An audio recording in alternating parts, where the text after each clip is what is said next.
Thank you, Jill. And I'm excited to be here, and I'm really excited for Dr. Mahn's talk. I'm a huge fan of women in surrealism. So thank you everyone for being here and joining us. Like Jill said, the Leonor Fini painting is a long-term loan to the Art Center.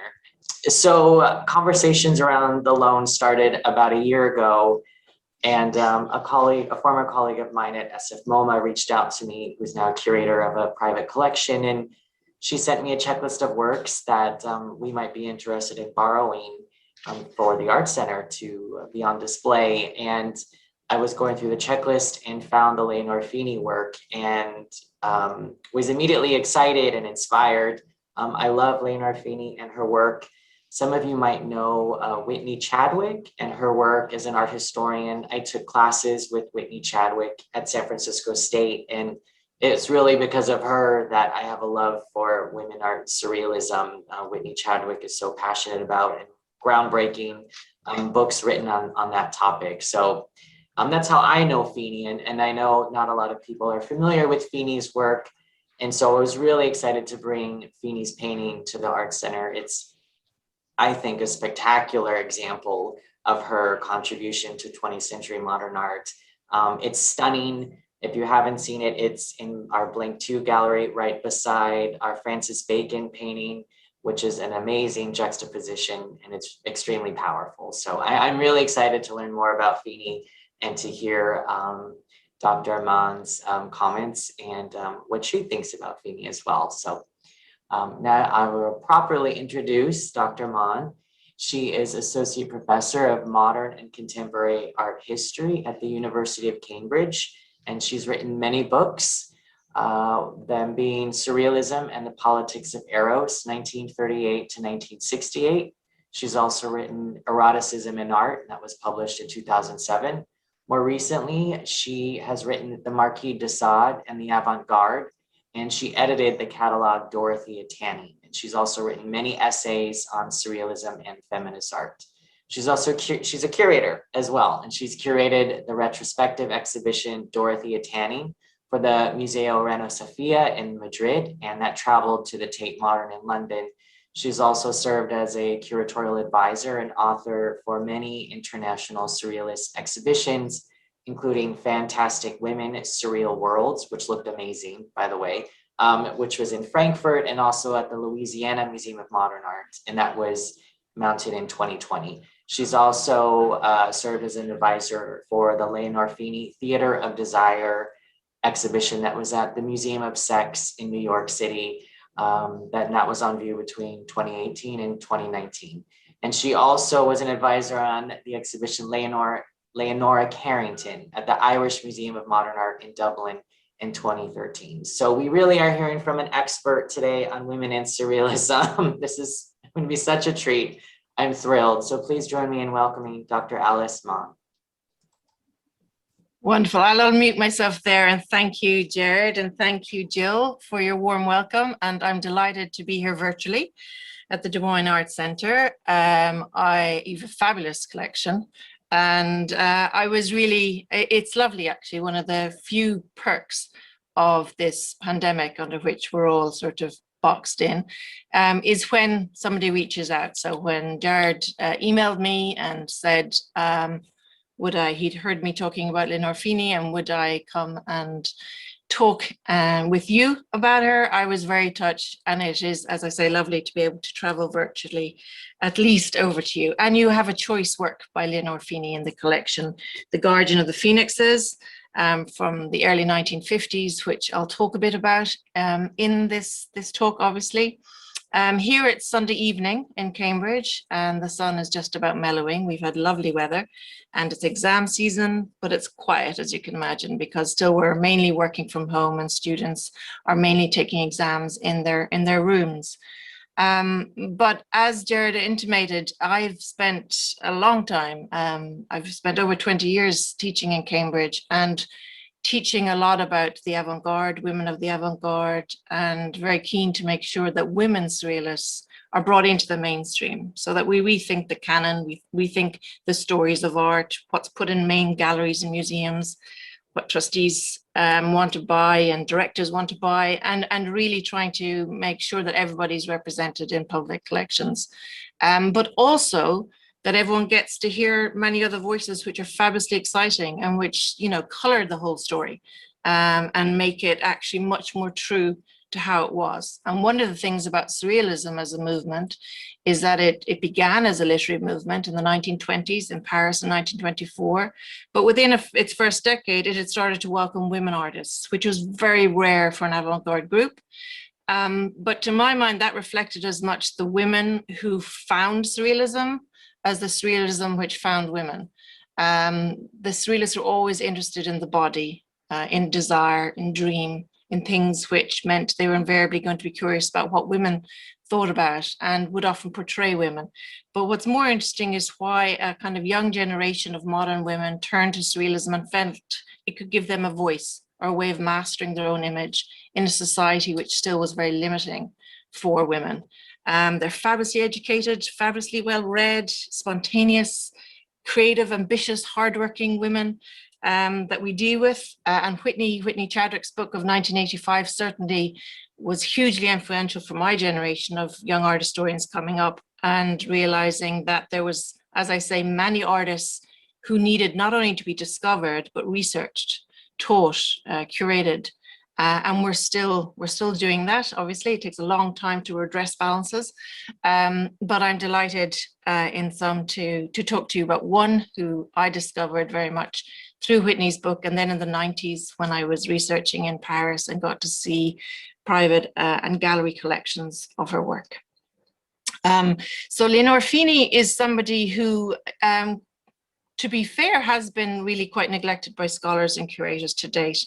The big exhibition I was involved with at the Museum of Sex in New York won a lot of attention from the press when it opened in September 2018, but it was actually quite surprising to me to find how many people had no clue of her, where I presumed as a teacher of art history at Cambridge, you know, that gradually people had a fair idea of her. I would have thought she was one of the better known, but it's very exciting when then you find members of the public discovering an artist and finding that her art resonates still with things they're interested in and things that they want to see, as I say. And she was an extraordinary artist. She is somebody who's quite difficult to categorize. So even the word surrealist is often a word that we find when we're looking at a woman artist involved in the surrealist circle. People argue as to whether we should label them as surrealist. But my retort is usually I've yet to study a male artist who's happy with the label either. And certainly a lot of the male surrealists fell in and out of love with the label surrealist, depending on the decade that they were living in, working in, and where they were living. So Fini is certainly somebody I would define as surrealist in the way that she brings the real and the surreal together in her works, in the way that she gives us an idea of how art is about performing identity, and in the way that she invites the spectator into the artwork so that they try to, if you like, discover more about themselves as they try to unravel a work of art. As in the 1980s, when Whitney Chadwick first included her in her Women Surrealist book, it has to be said that Fini very famously in a letter to Whitney declared that she did not want to be in a women artist book, that was a ghetto and that was a marginalization, and she wasn't happy with that. And a lot of these generation of women said, I don't want to be identified as woman nor feminist. I am an artist. And a surrealist was a gender neutral term that they were actually happy with. And I think these are things that it's worth us thinking about when we look at how we categorize women, as I say, in books and collections and tell their stories. But in the 1980s, one critic explained in writing about Fini in a review of her, of an exhibition, a small exhibition, that Fini was little known. The critic said, Fini is little known outside a small circle of art collectors in the United States. But, and this is where you'll be glad to know I'm sharing a screen, but in a recent Sotheby's sale, one work by Fini went for over $2 million. Now, my business isn't the art market, but it's very exciting when finally a woman artist, as I say, reaches the millions, because it means people have to actually say, well, who, why, where, what? And that story begs answers and begs some more consideration.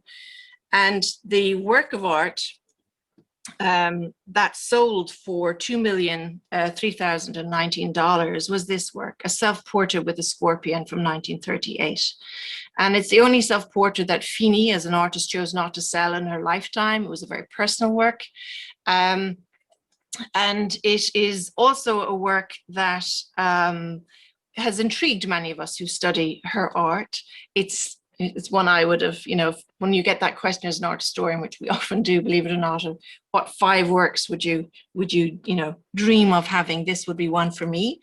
But it tells us a lot, and it's a work I feel is good for us to open up Fini's story with. The self-portrait, as you can imagine, is a way for an artist to stage themselves in a performative way. It's often a heroic way to perform your own self. With male artists, when we look at the self-portrait, usually it's our way of being quite convinced that they were a genius, that they had a great integrity, and that the soul, we can sort of enter into their soul through looking into their eyes.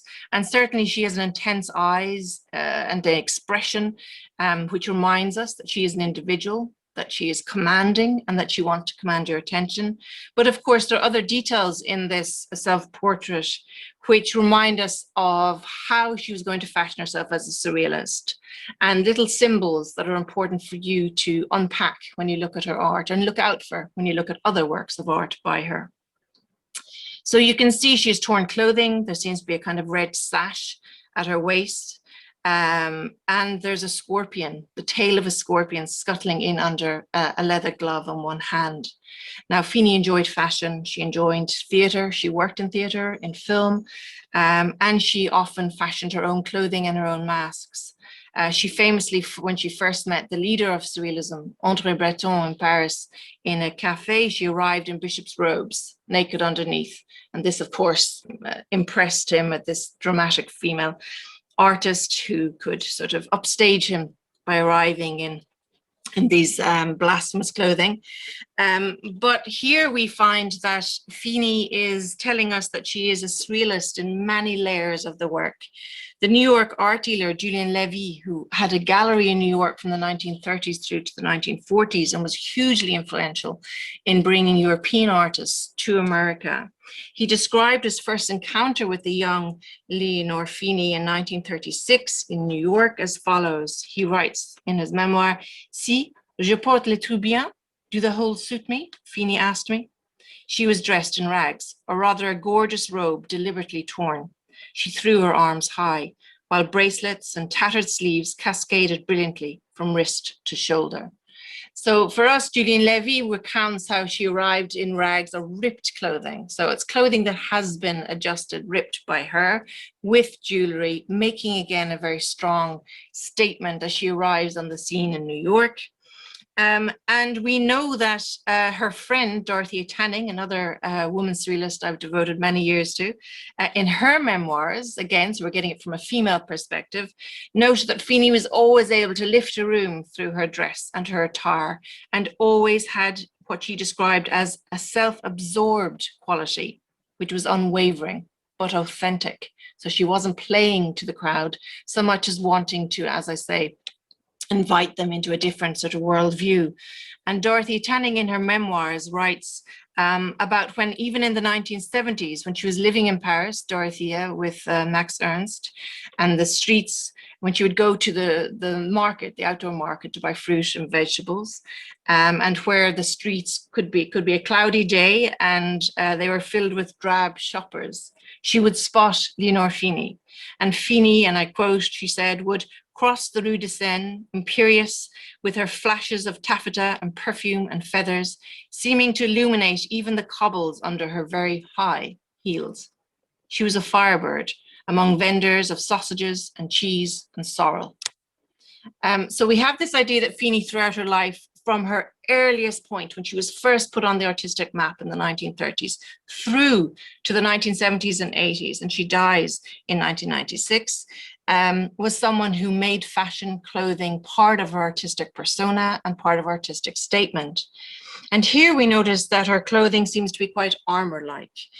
She's aligning herself with the scorpion. And the scorpion, as I'm sure you all know, is an arachnoid species whose tail has 6 joints. And the last joint holds a sac of poison, a sac of venom with which it can kill its enemy. The scorpion was an animal that the Surrealists often referred to. Famously, the prelude to the film by Luis Buñuel and Salvador Dali, L'Âge d'Or of 1930, opens with a little faux kind of ecological film showing 2 scorpions battling it. But the scorpion likes the shade, it avoids the sun, and it has an element of survival and beauty and fear in its midst. The scorpion and the glove that she combines with it manifest that she is a surrealist. In the first Surrealist manifesto, Andre Breton wrote, "Surrealism will usher you into death, which is a secret society. It will glove your hand." So he uses the metaphor of gloving the hand. And with my students, I usually tell them that you have to think of surrealism as putting on a certain type of spectacles, glasses. They want you to look at the world differently in looking at a surrealist work of art. And they want you to somehow have a momentary experience, which of course for them, they hope will actually have a greater impact, such that when you turn around into the real world and step away from the artwork, you'll start to look differently, think differently, question differently too.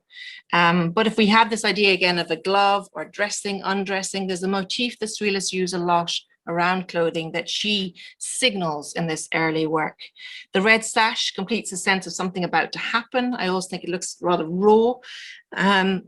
But more critically, because her hands draw us to different attentions, different details of the painting, we get the sense that this is a work, a self-portrait, which suggests metamorphosis is afoot, that she's going from human to animal, from woman to beast, from model, quiet woman, muse, to someone who's able to rip off her clothing, to refashion herself, who won't be limited by any gender expectations or artistic expectations, because the Surrealists were against the academy, against the idea of fine training, and very much felt that the world at a time of war needed something radically new.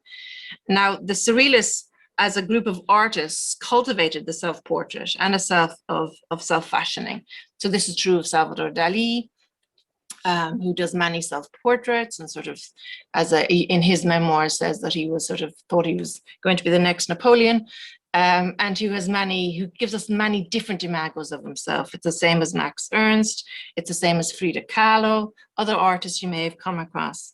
But it's with this in mind that I titled this talk Leonor Fini Troubadour, because I think it allows us to think about performance, play, the idea that she's telling stories, as I say, and stories which are intended to be different but inclusive and ask you to finish them. There's that element of expectation around your work as the public. And the idea of the troubadour is a traveling artist, a traveling poet, who speaks normally to the transience of love in their art, in their lyrics. And I think it's quite a fitting label or word for us to look at Fini.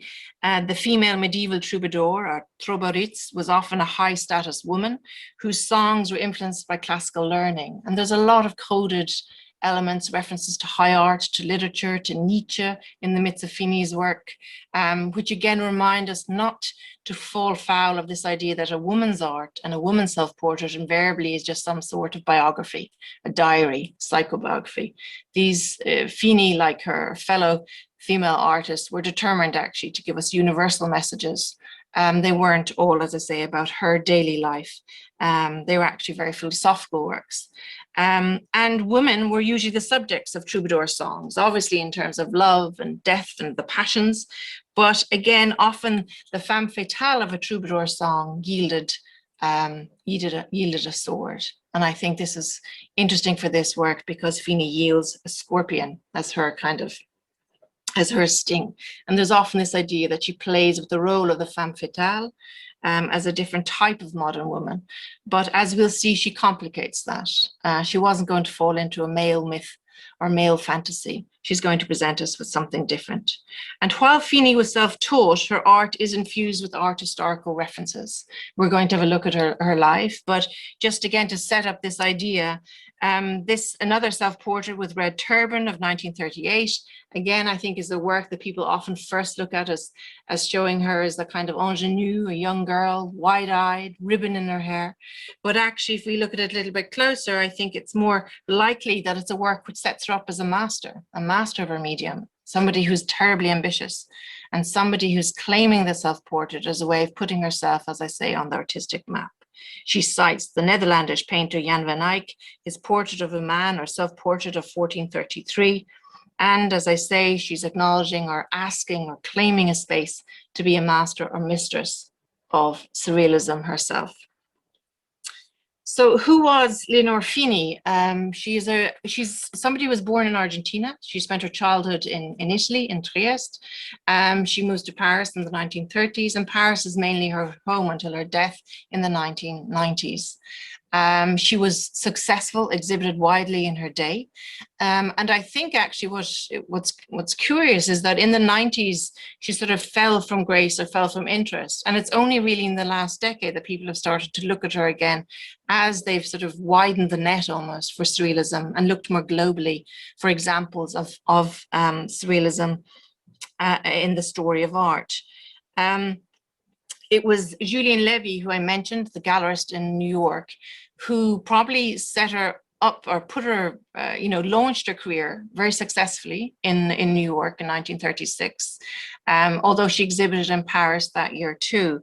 But he also gave us a description of her which sort of stuck, and which is one of the reasons that people often found it hard to think of her in a collective like the Surrealist collective, even though she exhibited in many collective group shows. And Julian Levy in 1936, when he exhibited her alongside the more established German artist Max Ernst, described Fini as, and I've put it here for you, not a beautiful woman. Her parts did not fit well together. Head of a lioness, mind of a man, bust of a woman, torso of a child, grace of an angel, and discourse of the devil. Now, this is a pretty typical profiling, dare I say it, of a female of the avant-garde, this idea that they were brilliant, knowledgeable, like a man, that they were formidable and forthright and feisty, like a lioness, that they were still seductive, a muse, a model that people wanted and were intrigued by, and hence that she is the bust of a child, of a woman. The torso of a child often refers to the fact that the Surrealists are very intrigued by the child woman, Lolita figures. And then, of course, she has the discourse of a devil to make sure that we appreciate that she was a tough person. He admits, however, that these so-called misfitted parts could merge into whatever shape or fantasy, he writes, that Fini herself wished for. But it's curious that this idea of her as a kind of misfit continued until her death, because with her obituary, one of the obituaries written on her death in 1996, the British surrealist George Melly wrote an obituary for her in the Independent newspaper. And he opened his piece by saying, quote, "In the 17th century, Leonor Fini would have been burnt as a witch." He ended his obituary by saying that while she had died at the age of 87, quote, "She will always be, for those of us who admired her, the raven-haired, ill-proportioned beauty who haunts her pictures, the lethal but irresistible Sphinx." Now, Fini crafted a particular public persona, as I've intimated. She fashioned her own clothing, and she often referred to herself in terms of the Sphinx. And I've published elsewhere on her particular interest in the Sphinx, but she did say things like, "I wanted to be like the Sphinx. I identified with the hybrid." And this sense of defying gender binaries has allowed many to celebrate her in more recent years as possibly non-binary, as queer, as someone who offers us a way of rethinking surrealism and its fascination with sex and sexual difference. But what is interesting is that at this stage in the interwar period and after, she was one of the surrealists who was intrigued by the idea of a third sex, by the idea of androgyny as the ideal state, and by hybridity. Most importantly, she was not happy to be categorized as any one sex. She was polyamorous. She enjoyed relationships with men and women. But she told Whitney Chadwick in a 1982 interview that Whitney quotes in her book on women surrealists that she was a woman who had had the feminine experience, but I'm not a lesbian. These are quotes. So she says, "I have had a feminine experience, but I'm not a lesbian." So she didn't want to be labeled a lesbian. She was married to Federico Veneziana briefly. And from the 1950s to the 1980s, she enjoyed a ménage à trois, a relationship with two men. an Italian count and painter by the name of Stanislaw Lepri, who she met in 1941, and a Polish writer, Konstanty Jelenski, known as Kot, whom she met a decade later in 1952, whom she invited to join her and Stanislaw and live with them both until their deaths. And so all three lived together through to the 1980s. Stanislaw died in 1980, Kot in 1987, and as I mentioned, Leonor herself in 96. So we find often she presents us with a kind of stage of a new form of community, a new type of couple. She often pays homage to female friends, in this case, figures of on a terrace of 1938.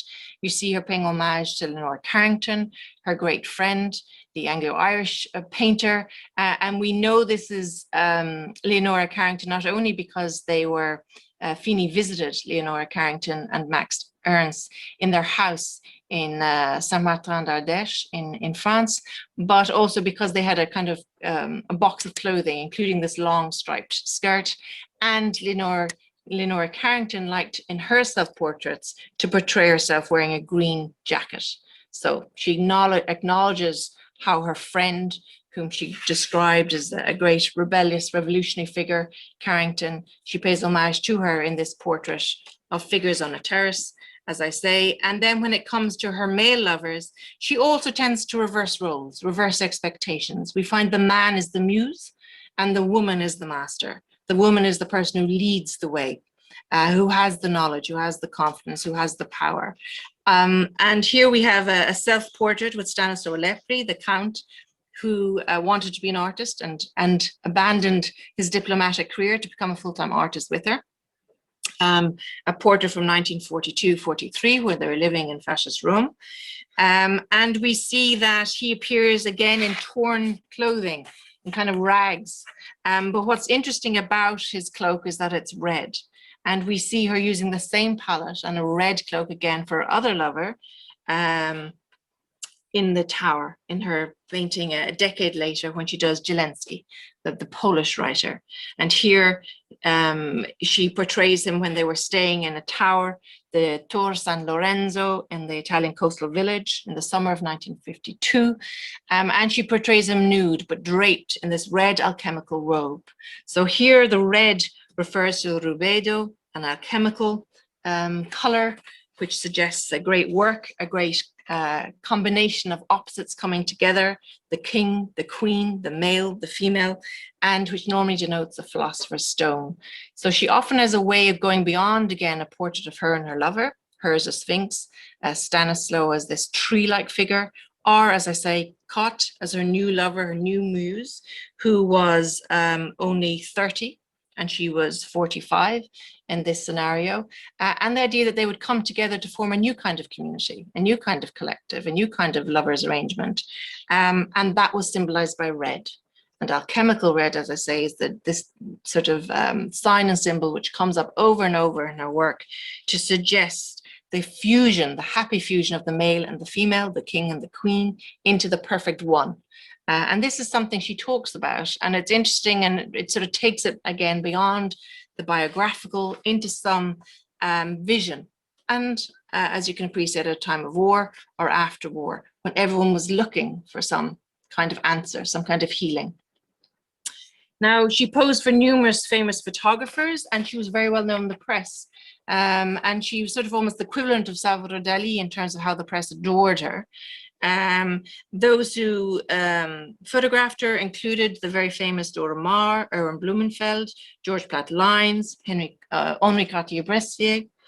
And here we find that George Platt Lynes, who was photographing for Vogue, does this sort of rather classical image of her as the nude muse. But what's more interesting, I think, or why I put these together, is you see Dora Maar staging her much more as the troubadour, the performer, the person who's entering out of curtains with her stockings and dominating the space. So as a Dora Maar, as a fellow surrealist photographer, I think better captures the spirit of Leonor Fini. But again, it's important for us to note that Fini was a very influential, important, popular figure in the 1930s and beyond for the surrealist circle. So she was often featured in the press in terms of openings, in terms of balls. She was a sort of welcome dramatic presence, if you like. And her circle included people like Leonor Carrington, as I mentioned, Dorothea Tanning, Max Ernst, Dali. She holidayed with them. They also included people like Georges Bataille and Jean Genet. And her portrait of Jean Genet is another beautiful work from 1950. And she painted two portraits of him at a time when he wrote a letter to Leonor Fini, which was published, in which he again sort of lauded her work, said it needed greater attention, and described it as hesitating, hovering between vegetable and animal, mosses, lichens, as well as the most ancient animal representations following the most ancient method, the fable. And this word, the fable, which I've highlighted again, suggests that he saw her as a fellow storyteller. He had asked her to illustrate his poem, The Galley, which is, as you may know, which celebrates criminal life aboard a galley ship in one of France's penal colonies. Genet being imprisoned, and she produced a whole suite of homoerotic drawings for his publication in 1947, subsequently censored. But again, she's friendly with, as I say, the homoerotic novelist Genet, and keen to also support his work. And we find this about Leonor Fini. She's always collaborating with people as a way of bringing them together and giving them greater strength, greater platform, and bringing text and image together so that they can sort of open up experiences and also new ideas for those who might enjoy text and image alike. Now, she was born, as I mentioned, in Buenos Aires, and she grew up in Trieste in Italy. And often people say that it's her rather turbulent youth that perhaps led her to find lots of exotic and ambitious and unusual characters as friends, as lovers, as collaborators. Her Italian Catholic mother would flee Buenos Aires when Fini was only a baby, taking the baby with her because she said that her father, a Neapolitan man, was violent towards her. She returned therefore to her native Trieste with Leonor as a baby. And Leonor describes a childhood which in many ways is idyllic, but it's very matriarchal. So she's with aunts, a grandmother, a mother. And one of the crucial things is there's a great fear that the father might kidnap her or effectively send somebody to kidnap her. He's very wealthy. By the time she's a teenager, he's trying to woo her with boats, cars, money. But as a child, there was a fear, as I say, that she would be kidnapped. She records or were told how she once thought somebody was stalking her, and therefore her mother often dressed her as a boy in disguise. And this is something that people are intrigued by as to whether this is why she believes one can change one sort of gender is performative, or clothing need not define you in some ways. But also I think it's part of Fini's way of fashioning her own story into one that was innately surrealist, that she had to find ways of escaping in books and dreams, that she was intrigued by by different characters. She claimed to have visited the morgue to see dead bodies as a teenager, again, so that I suppose people thought she had a Gothic intrigue. What's crucial for us, however, is to remember that Trieste was an avant-garde hub at the time. This is where Rainer Maria Rilke was, where James Joyce was. It was fabulously intellectual. It was a wonderful place for a young woman to grow up. And while she had no real academic training, she also could wallow in Italian painting, notably Italian Mannerist painting that she viewed in Florence and Milan. And she also enjoyed the symbolists, Egon Schiele, which she viewed in Vienna. And she took some classes with Edmondo Pasoro, who you see here, who was quite a romantic in his own self-fashioning and his own self-portrait. But it was then an artist by the name of Giorgio de Chirico and his metaphysical group that she met in Milan in 1929 that opened up the gates to surrealism for her. So she meets de Chirico and shows him her art, which at the time was quite realistic, quite romantic, like Pasoro. And he says, you must go to Paris. There's this group in Paris, the Surrealists, and I think you will find your home there. And it's true that a lot of her interests made surrealism the perfect home for her. She explained in an interview in the 1960s that she was a little taken aback by the attitude of a lot of male surrealists who presumed she would be an ingenue, not well read, someone who might be able to paint just because she was in touch with nature and the emotions. And she said they were surprised that I, an Italian girl, had already read all the published works of Kafka in German, Jensen's Gradiva, most of the writings of Sigmund Freud, all of which was only new in Paris then, whereas I had read them as a young girl. She also said her idol, she told us, Surrealist was Nietzsche, since he declared that marriage and family were incompatible with great creativity.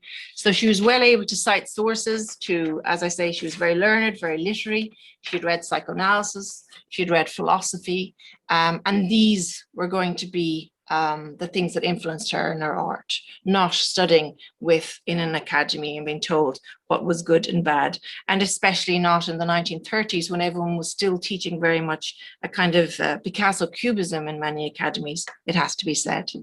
So surrealism was always very marginal and marginalized in terms of what schools would have wanted to teach.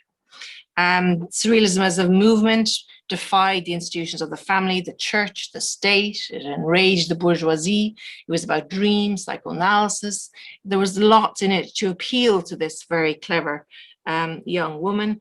And very quickly, she succeeded in breaking into a male-dominated group. So Levy gives her a show in having met her in Paris over New York, which, as I say, was radically great success for any young artist, let alone a young female.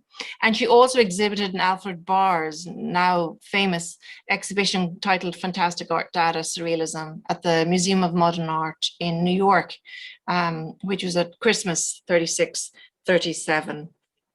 And in that exhibition, she exhibited The Game of Legs and A Key of Dreams, which again shows us rather androgynous female couple, but a female who's, you can see, is again a form of self-portrait with those ripped sleeves that we've seen earlier in her scorpion self-portrait. And we find certain tropes emerge, whether it's stockings, ripped clothing, leonine hair, and this intense gaze, and often with a lover figure who seems quite androgynous. A critic writing in the New York Times on seeing her contribution to Barr's MoMA show, and many of the works caused consternation amongst the press. The surrealist works were seen to be outrageous, fabulously erotic, disturbing. But in any case, a critic in the New York Times described her as possibly a Seraphielite. I wasn't sure quite how to categorize her. She seemed to be a bit like the pre-Raphaelites and having these damsels in distress. And a critic in the New York Sunday Mirror was particularly intrigued, or as intrigued by her, and you can see her there at the opening in New York, as by her painting, Game of Legs and A Key of Dream. And he wrote in the New York Sunday Mirror in a piece titled What Surrealism is All About, and in brackets afterwards he wrote The World's Barmiest Human Menagerie, was his synopsis of surrealism. But in any case, he wrote, the female of the surrealist species is vividly represented by Miss Leonor Fini, a lush, plump blonde, she was quite blonde highlights then, who wears jet black fingernail polish, dyes her hair blue, orange, red, or gold as the mood dictates, and consults a psychoanalyst to discover the meaning of her own paintings. She's 28, a strange racial fusion of German, Italian, Slav, and Argentine. She is startlingly, flashily attractive in the Hollywood siren tradition. Two stringing women engaged in distorted, angular calisthenics dominate her portrait, or her painting. So he notes that, as I say, that she seems to be very exotic. He's not sure what these bizarre calisthenic women are doing, but he also noted that he interviewed her and asked her, and she said to him, and he recounts how she was dabbing red rouge onto her lips as she talked. So she was very much playing up the starlet figure for him. But she said to him that I have funny dreams. I try to translate my dreams onto canvas. The game of legs in a key of dreams, well, I suppose it symbolizes the love of physical play and relaxation, which exists in us all. So while, as I say, she was undoubtedly playing to the press, winning over a certain amount of press attention, managing to get her photograph in the New York Times, New York Sunday Mirror, winning New York, if you like. Her explanation of the image is that it was based on a dream and physical play is quite telling too, as is the fact that she sort of ends the interview by saying it's in us all. And that's crucial to her work, crucial to the surrealist work, which is that you are asked to engage, but also to find something in yourself, to think about your own sort of sense of play and identity as you're unraveling a work of art. Role play, physical play, dream play, the artist as player, and the idea that the spectator can join the game is critical. And again, as part of a kind of troubadour performance, always conscious of the audience as much as the performance, if you like. And Fini at this time was really very, very industrious. She was producing these wonderful paintings. She was also producing objects. She had an object exhibited in the 1936 Surrealist exhibition of objects in Paris, which was a work, a kind of rotting book with the title Columbus just about visible and with seaweed draping it. But she also produced really very beautifully designed objects, which showed how she felt, again, that high art should not be divorced from design, from everyday culture, from the high, the high and low shouldn't be there. So she designed an armoire, this beautiful wardrobe, for the opening show at her friend Leo Castelli's new gallery in Paris in 1939. And you can see here how this was an idea, again, of opening the doors onto dream and desire, because the door panels are graced by two winged angels, their hair coiling over the top of the wardrobe. So you entered into these women, entered into their space and opening your wardrobe. It was very theatrical, very stage-like. She also shaped a chair into a female torso, the corset chair, which you see here, through the addition of ebony and mother of pearl, so that wrought iron becomes a wrought corset. And she's playing there with textures, the corset, which should be obviously silk and lace and soft and touchable. And here it's wrought iron, but the eye is seduced into thinking something different. It suggests the female. And again showed how she often incorporated the female body into everything she touched, but made us think about it in a different way. She also designed a bottle for Elsa Schiaparelli, the wonderful couturier, for Schiaparelli's new perfume titled Shocking, appropriately. In 1936, Schiaparelli asked her to design a bottle for her new floral blend of bergamot and jasmine, this beautiful floral perfume she designed that was meant to represent the modern woman, the Parisienne, and the person who is, if you like, able to control her own sexuality and identity and career. And they had met through Christian Dior, again, the fashion designer, in the 1930s. And Schiaparelli often lent Fini beautiful dresses, gowns to wear at events and at openings, knowing she'd be photographed by the press. But she also spotted something in Fini that represented this new modern sort of avant-garde woman that Americans, French, Europeans would all turn to and appreciate. And details of the bottle remain key again and remind us of Fini's sort of sense of thinking it all through very carefully in terms of what it would say about her, but also about the person who chose that bottle. And we see a tailor's measuring tape looping around the neck, crossing down over the body in an X shape. We see an S in the middle for Schiaparelli. And we see the bottle top is adorned with a bouquet of wild flowers, again, which is meant to symbolize the perfume entranced within it. But what's even more curious about the work is that it was based as a shape. The hourglass wasn't just there to suggest the ideal female. It was specifically modeled on the torso, the voluptuous form of Mae West. So a Hollywood starlet again. And Schiaparelli was designing costumes for Mae West Hollywood movies. Every Day is a Holiday, Go West Young Man. And she therefore suggested that perhaps this might be the hourglass figure perfect for the bottle, or the type of woman who might want to wear this perfume. And Mae West famously sent actually her measurements, but also a cast a mannequin cast of her body to make sure that the costumes would be perfectly fashioned. And this was the beautiful shape that Fini then modeled the perfume bottle on. This was the Venus of the modern age, the Venus of Surrealism, and certainly the Venus of Paris at the time that Fini wanted to celebrate. So we see there's a kind of a fashioning of a modern liberated female, someone who's happy to celebrate her own sexuality, and that there's a new iconography emerging.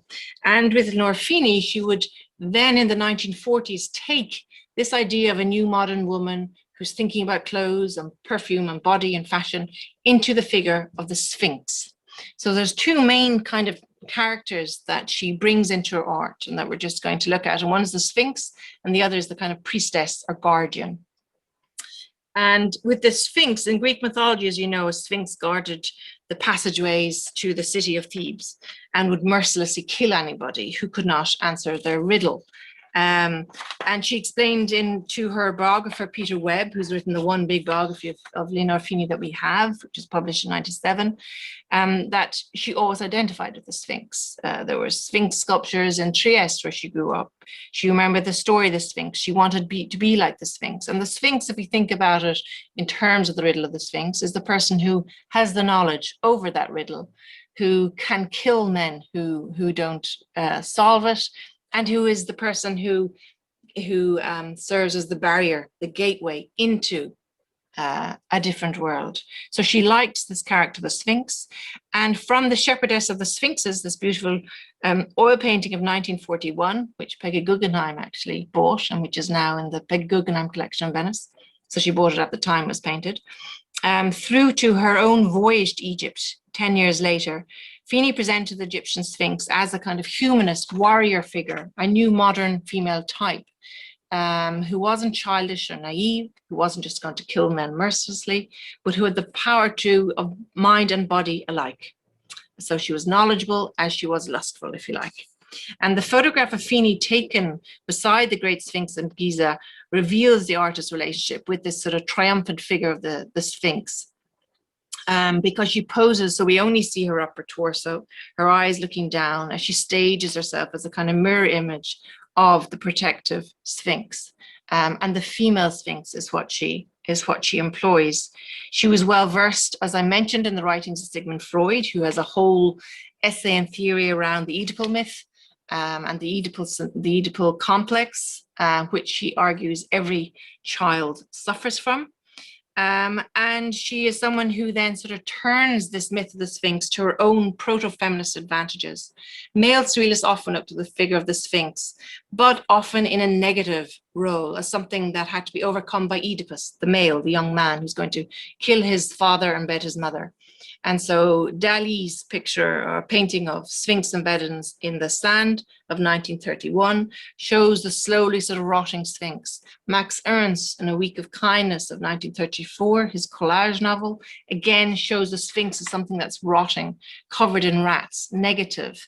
However, with Fini, we find woman as a shepherdess over these sphinxes in apocalyptic landscape. And we find flowers and bones around, which suggests that they are living off some form of animal or flesh. But we find again that she fashions herself as a kind of warrior figure in the midst of them, as an imperious shepherdess over a herd of sphinxes. They don't have names, but they offer us a new kind of mythology, a new Ariana, Cleopatra, a new Sphinx, who's the sort of surrealist heroine par excellence. And she herself says that she wants to rediscover a lost mythology. And therefore it's a matriarchal narrative, a matriarchal set of symbols that she's going to employ. And she does this again, curiously, by reversing traditional gender roles. So in a work like Chthonian Deity, Watching Over the Sleep of a Young Man of 1946, we find the male elongated, lying, asleep, loitering, as we would normally find a female Venus. We find a bejeweled black Sphinx looking over him, a bit like a cat with a mouse, perhaps. And here again, Chthonian symbolizes of the earth, of the underworld. The Sphinx has this power over life or death, but she's pensive and thinking. And her model for the young man is Sforza, her lover. So she uses him as a model. And she celebrates man as an object of desire. Man is something a female wants to loiter over, enjoy. And man as passive, as sleeping, and woman as active. And this is reversing all the traditional gender roles we get in the Western canon, where normally it's, as I say, woman who's vain enough to look at her naked body, or who's asleep, or caught loitering in nature, such that men can voyeuristically enjoy her body. As the feminist scholars Rosika Parker and Griselda Pollock have pointed out, Chthonian deity watching over the sleep of a young man may also be read as a variation on images of nymphs at a fountain.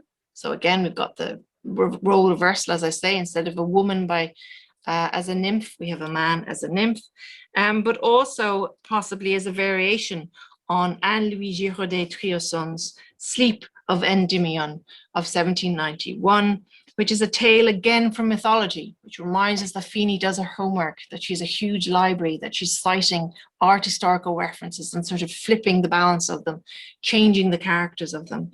And in Giraudet Trioson's painting, the goddess Diana, who's disguised the moonbeam, caresses the naked body of a beautiful mortal young shepherd with rays of light. Instead of the rays of light being the hand of woman or the eyes of woman, Fini uses the Sphinx, who's happily enjoying, as I say, the young male body in a similar way. She explained once that the man in my painting sleeps because he refuses the animus role of the social and has rejected the responsibility of working society towards those ends. She argues in rejecting the animus or the masculine that he's rejecting the warring part of society, the active part that she finds negative. She argues that in her paintings, we have a feminine male and a masculine female, and it is the animus and the anima that have to come together. So she doesn't believe, again, in these terms being gender specific. Now, this approach to mythology continues in The Guardian of the Sphinxes, and a series of paintings she produces in the 50s are 4 magnificent works. You have one, The Guardian of the Phoenixes, that she produces. And The Guardian of the Red Egg is another. But these are where we have female figures who rule sort of the destiny of gods and men alike. And again, you've got this modern variation of an old mythology. There's a theatricality about these works. They're like fates. They're sort of, you expect them to be almost Shakespearean or narrators in that sense. They're going to recount some great passage. And this is again the kind of troubadour motif we have. But they also beg the question, what do these priestesses symbolize? So when you're looking at the Guardian of the Phoenixes, you're wondering, what are they guarding? Why are they sort of, the baldness is often read as androgynous. This is a kind of masculine feature. So they've been stripped of their feminine hair. And yet there's the bust of the Sphinx in the midst. They have authority, physical and spiritual, but they are priestesses rather than androgynous figures. In other words, they're matriarchal figures. And we note that the face in them is quite mask-like, uniform. She repeats a facial type. We note the clothing is like a shroud. And we note there's an alchemical dimension with the use of red and burnt oranges, a fiery flame palette, which is something we saw her drape men in, and now the woman is draped in them. So there's a hermetic direction that we get in these works. And with the Guardian of the Phoenixes, we note that the female presides over a wild landscape. The phoenix represents the alchemical process of death and rebirth. So the phoenix, as you know, is a creature associated with fire. It symbolizes renewal. In the Christian tradition, the phoenix symbolizes resurrection. So the phoenix rises from the flames. And we have it therefore as something which denotes the stage between death and rebirth. And this is about metamorphosis, transformation. And this is something that Fini keeps giving her women figures the power over life or death, rebirth. It's not maternal. She had no children. She wasn't interested in maternal imagery. This was something much bigger, much more philosophical, much more abstract, if you like. And therefore, the red egg, the red clothing, this color red, symbolizes the philosopher's stone again, the goal of alchemy. And often, as I say, the philosopher's stone is described in phoenix-like terms because it is red, because it goes through a transmutation through fire. It changes form. And this is what it kind of denotes, a new Heraclitean universe, where opposites have come together to create and fashion some new ideal. And we find this again in The Envelopment of Silence, 1955, which is another, I always think it's a very sober work. These are works which are very still, very serene, but they are quite disarming, and it's hard to kind of unravel the mood of them and the symbolism of them. But with The Envelopment of Silence, again, we have a priestess with shaven head, in phoenix-like plumes, mixing, mutating, so that we have human, mineral, animal, vegetable coming together. You have all the elements coming together too. And this sort of reminds you why the images of the guardians work as well, because she's covering her eyes and her ears so that she's not looking to the outside world, but she's of course looking inside to the psyche, inside, and witnessing, and we're witnessing a moment of transformation going on. And you get the idea that there is a death, there's that kind of, the figure is slowly cowering in, but the head taking on an egg-like form again suggests rebirth, the metamorphosis that will occur. And the Surrealists loved the theme of metamorphosis, and because often it involved two bizarre things coming together, a goddess and an everyday civilian. So two different things, something that seems to be fantasy dream with the everyday, the banal, and they will birth a new phenomenon where the surreal is born, a surreality and a reality. So we have the head emphatically egg-like to suggest that rebirth. Now, Fini, as you can imagine then, is dealing with sort of benevolent figures, mythological figures. She's dealing with sort of offering us new female types, which are meant to excite us, intrigue us, make us think about where we usually look for heroes, if you like, in the Western world.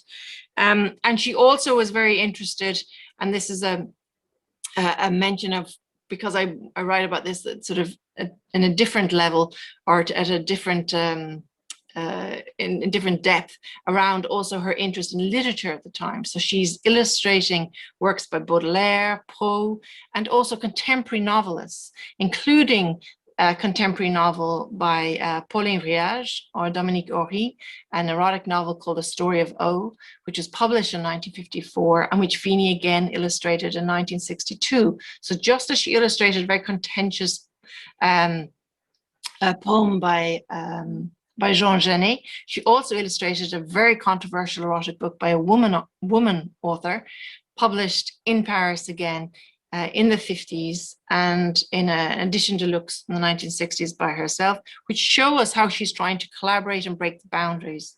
I don't have time, as I say, to discuss this. I do in my book, and I put her on the cover of my book, The Marquis de Sade and the Avant-Garde, to show you how, again, we find these bizarre bodiced figures who are part warrior, part masochist, part sadist, who seem to be offering a kind of a new, very masculine female type to us.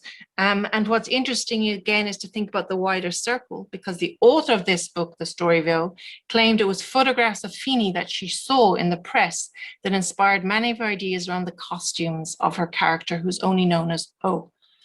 Who's a woman photographer working in Paris, but known as O throughout the book. And this is a photograph of Fini that inspired, as I say, Dominique Horry to describe a huge finale in the novel where O wears a big owl mask, and she took inspiration from Fini. And then Fini was invited by this woman to illustrate her book, and she then ends up fashioning a whole suite of drawings around the owl mask that she had herself crafted. So it's nice to think about a group of new types of women. You know, Simone de Beauvoir is in this circle as well. There are people who are writing for Gallimard, and they're very much, as I say, offering us or reminding us that before we had feminism and the French feminist movement in the 1970s and 80s, these are women who are pushing many boundaries and trying to fashion a new kind of iconography for themselves. And here I quote Leonora Carrington, best buddy of Fini, who in 1976 said, "Most of us, I hope, are now aware that a woman should not have to demand rights. The rights were there from the beginning. They must be taken back again, including the mysteries which were ours and which were violated, stolen, or destroyed." And this really taps into how this generation of women surrealists were thinking. They didn't feel it was a battle of the sexes. They loathed that sense of sort of binary modeling, binary hierarchies. What they wanted was recognition that matriarchal stories were there. Women had rights. They had been taken away. They had been put back so that there could be a more humanist world afoot where men and women were treated equally and were not divided according to sex, gender, or indeed race. And therefore we find this is the kind of feminism that's emerging in their art. Fini stated, "Everyone is free to see in my paintings and drawings what they desire." Again, it's open to the audience. It's open to them to desire, to hate, to love, to respond. That was the curious thing. She said, "For myself, I prefer an erotic world where there's no divergence, no hostility, and where everything dissolves together." So this is again the sense that opposites should merge and form a better, new direction. No hostility, no divergence. It's utopian, perhaps, but admirable again in 1968. So in this way, Fini paved the way for many others to follow. She was tricky to categorize, but she is someone who, again, as I say, you can enjoy in your collection with the Guardian of the Phoenix, also with this beautiful phallic female drawing, "Tu verras si nous sommes difficiles," you'll see if we're difficult, from the 1940-50 period. But we find she's always sort of, as I say, pushing boundaries. And I thank Jill for sending me this photograph, because I think what's curious is also, it reminds us that if you were to stage Fini beside Francis Bacon, beside Dubuffet, beside Hannah Hoke, beside other modernists, we get a much more diverse sense of where modern art was, all the directions modern art was going in the 20th century, but how they were all converging and doing many similar things in terms of trying to make art matter and matter to the public. And they were translating old myths, religion, the sacred, the profane, into new things that would relate to their contemporary societies, very much believing that art had that responsibility, but also had that power. I mean, that's where there's the idea that it was quite romantic, quite utopian. And I think it's fabulous that we find Fini then in the mix, rightly, as I say, with other people who we might teach in school and university and might be in big histories of Western art, like Dubuffet or Francis Bacon. Other ways, of course, which Fini has inspired people, and you may have come across this, some of you, works like The Ends of the Earth, another sphinx-like creature emerging out of a murky water. You can see the reflection of the sphinx and the woman. So again, we've always got the opposites, animal and woman merging. I don't know if you can see that, the reflected water. You've got the sphinx creature down below, mirrored. But we note Madonna. Madonna has to be credited with bringing a lot of women's surrealists to public attention. Bedtime Story of 1994, where with lyrics such as "Let's get unconscious, honey, let's get unconscious." I won't sing it, you'll be glad to know. Again, cited Fini as a form of inspiration, clearly, for what she was trying to do in her work. But that popularization of a certain iconography is what began to open doors for a generation of women surrealists. Madonna was also very important for Frida Kahlo, I'm sure you know. And more recently, and this was very exciting for us, for Lisa Rivera, who's the curator at Mosaics, a photographer, curator, and me, when we were working on the Fini show, we were wildly excited that the Christian Dior Spring Summer collection of 2018 was an homage again to Leonor Fini. Here we have Fini's woman in armor, this knight errant former female that she presents us with, this new mythological creature of 1938, inspired Maria Grazia Ciuri to produce, as I say, a collection which also deal with sort of issues around masks, masquerade, the body as armor, ripped clothing, gorgeous layers and details, which took inspiration from Fini. So between, as I say, Madonna, Christian Dior, we get the sense that the Fini celebration of individualism, her invitation to the spectator to kind of dream and desire and embrace difference, continue to be relevant and to create or begin new stories, if you like. Certainly seeing members of the public enjoy her work at the Museum of Sex in New York reflected how much she resonated with younger generations, for sure, for me as a curator and scholar. And hopefully we'll be able to do a bigger show which will bring her to even more members of the public. But it's her vision of a non-differentiated world that I think rings through all her work, and where she tells us stories which you don't always have to know all the alchemical details, all the surrealist symbols, but it does mean that her stories are meant to have a sort of universal appeal, a universal significance, and that she wants us to think about the bigger stories, the bigger issues, the bigger philosophical subjects, as she tries to whet your appetite and as she sort of seduces you in with her fabulous technique and oil painting. So there we have it, the Surrealist Troubadour, Leonor Fini, and I hope this allows you to enjoy your Guardian of the Phoenixes in your collection. That was, thank you so much. I have so many questions just jotted down, and I don't think any of them are like amazing questions, but just some things that I was thinking about. Is why is it that we don't know her more? Is she not collected by public institutions? Are a lot of her works in private hands? Well, it's true. So some of her works are in private collections. Often you find that there are often people who had very keen eyes in her lifetime and who bought her work. But I think with museums, it's quite different. It takes longer for museums to buy works of art. And I think it's mainly that she just didn't fit into any of the sort of set narratives. I've noted that often. So I'm one of those people who, when I'm sort of going around, I'm always as interested in the permanent collection as in the kind of temporary show in a museum. And it's curious to see who's boxed in with who.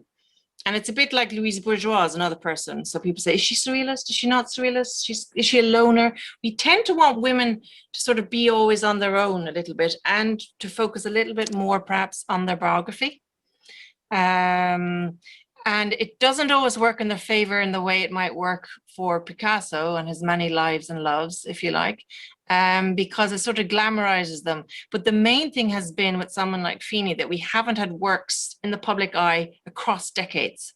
So I find a lot of people presume with the artists I work with, whether it's sort of, you know, Carrington, Tanning, Fini, Remedios Vero, they all might know one or two works from the heyday of surrealism, which might be the 40s, the 50s. And the thing about a lot of these women is they lived long lives. They went on, they were younger joining surrealism, and often actually they really peaked more in the 60s and 70s. The confidence, the size of the works, as they had more money. We all know that studio canvas costs money. But as they they blossomed, the modern movements were seen to have sort of collapsed. Surrealism was seen to sort of, you know, fizzled out in the 1940s. And we have the birth of different movements and different feminist artists. And the surrealist women didn't fit the feminist movement either, because they were refusing to be in women-only shows. So there's always been a gender bias towards the so-called masters of art, even though we're trying to get away from that language. But I think it is one of the reasons why we have to have women in permanent public collections, so that we get the proper reflection of what on earth was happening decade in and decade out. It's more global, and it's more true to the story. But in terms of permanent collections, she is not in major collections, which is an issue. And I found with the Dorothy Tanning show I did, what was wonderful as a kind of achievement from creating a show was that then museums bought works and sort of rethought their hang and their groupings of surrealism, so that, you know, MoMA bought another work, so that the Tate bought a work, you know, they had some already, but they added, Reina Sofia did. So again, this is important. And of course, you have a beautiful Dorothea Tanning drawing that I borrowed from my show in the Des Moines collection as well. Auberge, gorgeous drawing. So it's just sort of trying to sort of remind, to tell the full story, we just need more. And people will fight to get an extra Picasso in instead of a Dora Maar, who would, putting Dora Maar beside Picasso actually tells you more about him at a certain period. Or, you know, it's the idea of cross-fertilization, shared stories. The one lovely thing about the avant-garde and teaching them, and that sort of as a group which keep producing, as I say, through to the 70s and 80s, is that they like to work together. They shared books, they shared ideas, they met in cafes, they believed in the group. They weren't, and yet what we do is sort of slice up the group into limbs and just individual masters, which totally goes against what so many of them actually hoped for, and why they all were dropout medics and decided not to, you know, pursue normal careers, let's say. They want to be part of a new type of community, and that can get lost in the storytelling. Thank you for that explanation. I'm hoping that there are other questions from the attendees today. So if you'd like to pop it in the chat, or you can unmute yourself and ask Dr. Mahon yourself. I would just like to say thank you. I went to your I guess now I realize you are the one who curated the Dorothea Tanning exhibit in Tate. Yes, yes. Right, that was a couple of years ago, I guess. Yes, it was 2019 at Tate.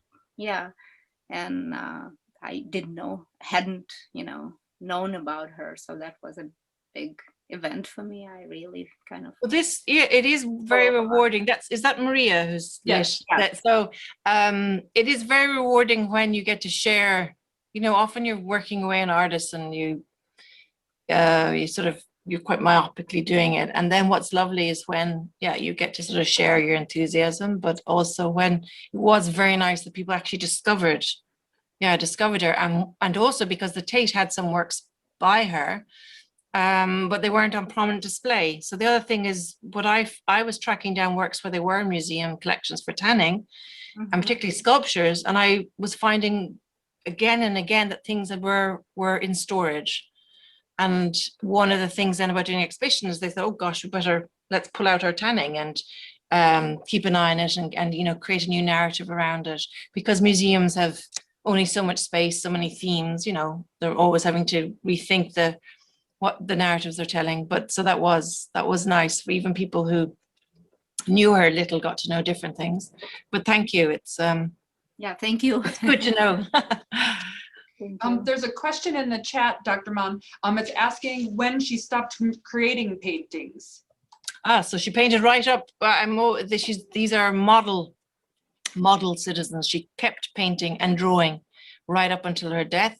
In fact, with one of my great tragedies for me was I was meant to interview her, and it was as she died, she'd got an infection, and she was living. There's cat lovers amongst us. She had over 20 cats by the end of her life, and was more worried about the cats. I mean, she used to say the cat was the ideal lover. So she was, you know, her cats were her children, her partners were everything. And so there was a certain eccentricity. After her two male lovers, Lepri and Jelensky, died in 80 and 85, life got very hard. As you can imagine, they were taken away from her, and she was used to that. She was used to having kind of a salon, people coming, but she continued to produce through to the early 90s. And actually, which is interesting too, because often you've got to think about this in terms of, you know, growing old. I love the way that, you know, the imagination doesn't grow old. So how one does a self-portrait and paintings don't reflect age, but she liked to use gouache. So gouache and watercolor were easier to maneuver in terms of the wrist and movement, and she liked the element of chance in them, and she would continue to produce those.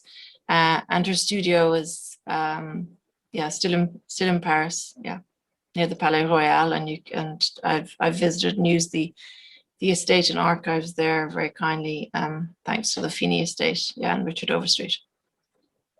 Thank you. There's another question in the chat, and it's the person is interested in Fini's interest in the third sex. Did she ever present as a man or as androgynous? So not as a man. She used the word androgynous. So she liked the word, and this is something, androgyny is a word that a lot of the surrealists explore in their writings and images, and the idea that because surrealism was against opposites, they were always talking about bringing opposites together, and bringing male and female together. So she didn't present as a man. She did say I was androgyny, and androgynous is the term that best suits me. There are other surrealists like Claude Kahn, the photographer, who said neuter is what she identified as the third sex, and was interested in the idea of being neuter. But Fini didn't. But she said she had male and female lovers and identified as androgynous. And of course, a lot of the current language of queer identity obviously is not applicable to that moment. But it is curious that she felt that was the ideal. We should be hoping for a sense of androgyny. And she then looked to people like Jung, and again used theories around animus and anima, feeling we all have male and female elements, and it's getting a balance, which was quite interesting. And Kosh, her Polish lover, what did she say? Stanislaw was her lover, and Kot was her companion, because Kot was gay and he died of AIDS. So she had a curious ménage à trois. So she would also say you could have a lover who wouldn't necessarily be your sexual lover. And he had relationships, as I say, and died of AIDS. There are a couple more questions here in the chat. How has researching and knowing Fini so well inspired you personally? What big things has she taught you about life? Well, I would say the work ethos is the worst thing. I wish I had a better social life like she has. I probably agree with her that it's very hard to be an artist and creator if you're married or have children. But as I'm married and have children, we've just got to rope all that in. But I think there's a kind of, I find Fini and her generation just very inspiring as women who, broke boundaries and did it without sort of being focused on barriers. They just they were risk takers, but they were also, very sort of devoted to ideas. I think they had great faith in the power of art and literature to change things, to share. And I do think they worked, my Lord. They worked and they worked and they painted and they wrote and they met people and they kept traveling, and it didn't matter if they were sick or they were getting elderly or someone had died. So there was that pioneering spirit that we often describe the modern woman as. But I really think because I work on male surrealists and female surrealists, I note that a lot of the men became more reliant on the younger female wife or lover, whereas the females didn't, and they kept going. And I think the fact that they always, they lived as they wanted to. Nobody was happy with their decisions, their families, their many relationships. They weren't fitting in ever, but they did it unapologetically. But as I say, with that kind of laugh, with a sense of life is too short. And for people who were affected by war, 2 wars, and who were active in the events of '68 often, Vietnam, Algerian War. I mean, this is a war-torn time. So I think for people and someone like Fini to still keep working and believing, as I say, that art and literature mattered is inspiring. This is kind of a follow-up question. Is there a catalog raisonné of her work, or what was her, our output? Yes, thank you. Okay, so that's true. There's a catalog raisonné that's been brought out by the CFM Gallery, Neil Zuckerman in New York, and Richard Overstreet, of the Fini Estate in Paris. It is a beautiful 2-volume edition, which is now available in all good bookstores, as we say, and even the mega ones online. And but it is finally, that is only of her paintings. So and the amount of portraits she does, and that's why I hope to, a bigger exhibition to show that the volume of work and the types of portraits, and also the people who are in her portraits. So for someone like me, I was like, oh my Lord, that's Jean Genet, and what does she do? But you also have the fact that she's hanging out with, Fellini, filmmaker. I'm always saying I wish to God he'd put her in a movie.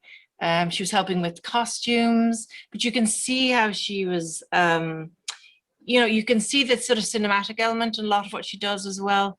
and just that circle. So it's really a way of kind of jumping into a wonderful, exciting moment for European history, France and Italy. But yes, the catalogue Resonate is out just in January this year. Thank you. I'm definitely going to look that up. There is a really interesting question in the chat, so I'm going to have to read it here, so forgive my reading. But the person is interested in Fini's dialectic between the psyche and unconscious and her self-performance and art. You mentioned that she read Freud and saw an analyst, but discussion of the anima, animus, and alchemy explicitly referenced Jung. Can you speak more to her work with particular variants of psychoanalysis and dream for art? So, if I think in essence, so one of the interesting things is where women surrealists in particular tend to look to Jung rather than Freud, because Freud famously said women were the problem, effectively. I mean, even within the Oedipal complex, the idea was that once a young child recognized themselves as male or female, as like the father or the mother, the girl, in recognizing that she was only as good as the mother, felt disgust. So Freud gives us a very negative terrain for psychoanalysis for females. What's useful is that he talks about women or children as sexual creatures, and that reminds you about nurturing as much as nature, let's say. So about how we rear children to deal with their sexuality and their preferences. However, it is a negative terrain in terms of how he deals with women. Fini is like Merit Oppenheim as well, similar, who interested in how Jung talks about a meeting of animus and anima. She doesn't talk about therapy in the sense of regularly seeing a therapist, or isn't like Louise Bourgeois, who brings that very much center table. But I think what you've got to remember is part of the surrealist fascination with dream was that was the one space and place where you're free. And what they were trying to do was not use dream as a way of curing people, which is the Freudian. So if I put you on a couch and ask you to talk about your dreams and your phobias, and we work out what's led to a certain neurosis. For the surrealists, they were more interested in creating a kind of a landscape of dream, which was almost like a jigsaw puzzle that hadn't been made. And it meant that you had to engage with it, and you would discover things about yourself in the process. So it was a process or means, but not the end. It's not about curing. And that was what her emphasis on dreams was similar to that. And that's why I sort of quote her words, and I think it's important to think about what surrealists themselves, their own words, are the best prescription, and how they've translated psychoanalytic ideas into their own art. And when she will say, well, yes, it's about my dreams, or we all play, or that kind of sense, where she would actually sort of say, what do you see? So you know, as we all do as teachers, you flip the question back and say, well, what do you see? And the idea is it's a dialogue. And that's where I think the theatrical stage is there. And it's bigger than the Freudian couch, in that it's not, as I say, the clinician and the patient. It is more about, this is a space and a language where we can all sort of identify with. You know, the way now, even if people talk about dreams and desires, there's certain tropes, but it was about getting into that space where you're not self-conscious, where there's details there, and how do you interpret them? How do I? And that will tell us a lot about ourselves. And Jung, believing in a balance of the sexes, animus and anima, being in us all, seemed to be less hierarchical than Freud, who was so phallic, frankly, in his theories. I hope that sort of answers that question. I thought that was a really good okay, gave a great response to it. In speaking about like what people see, Thad has a really interesting observation in self-portrait with a scorpion. He says, I find my eye being drawn first to the light hand on the dark fabric, and then to the gloved hand and the scorpion, then to the blouse. Despite the dark eyes connecting the fabric and the scorpion, I don't find my attention being drawn to the face. Is this just me, or is it due to viewing the painting on a laptop, or is the focus on these areas intentional? And then a follow-up to that is he also finds it that the self-portrait, the figure seems segmented like a scorpion. Yes, I think you're right about the way that it's kind of cantilevered. crustacean, that's kind of element that's there. And it is interesting, I think, I mean, I would say it sort of says, I think what the eye is drawn to says a lot, obviously, about the beholder, the person who's looking at a piece. And I think what's interesting is when you see, it's often titles too, if you see self-portrait, so immediately people sort of look at the face and think, okay, is that recognizable? If you've studied a lot of Fini, you see she has a certain way of portraying herself over and over. And it's mainly that the hair starts becoming more and more uncoiled and wild and leonine or cat-like, yeah, in the way she sort of portrays herself. But I find that work curious, because I often find, even when I discuss it with students, that the glove was the last, they weren't as interested in the scorpion detail, wasn't something they spotted. And then you start talking about, you know, the eroticism of the hand, which comes up a lot in surrealism, the taking off the glove. Now that's a very 19th century thing, the idea of somebody taking off the glove. It's like fans, there's a whole, you know, talk around that. And we've got to remember that today a glove, well, I mean, to my mind, wouldn't sort of denote quite the same things in terms of etiquette, in terms of sort of how one appears in society wearing gloves, and when's appropriate to remove them. It's a bit like hats and weddings. And the little scorpion, again, is often seen as sort of intriguing, but the scorpion comes up in surrealism. So there are certain, so with all movements, there are these little details that will keep cropping up. It's like a set of pearls in canonical tradition. There's symbolism of foot.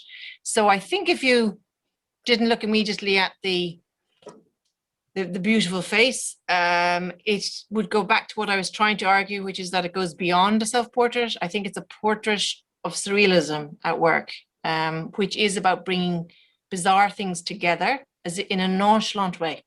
So a glove and a scorpion is not what you normally have on your dressing table.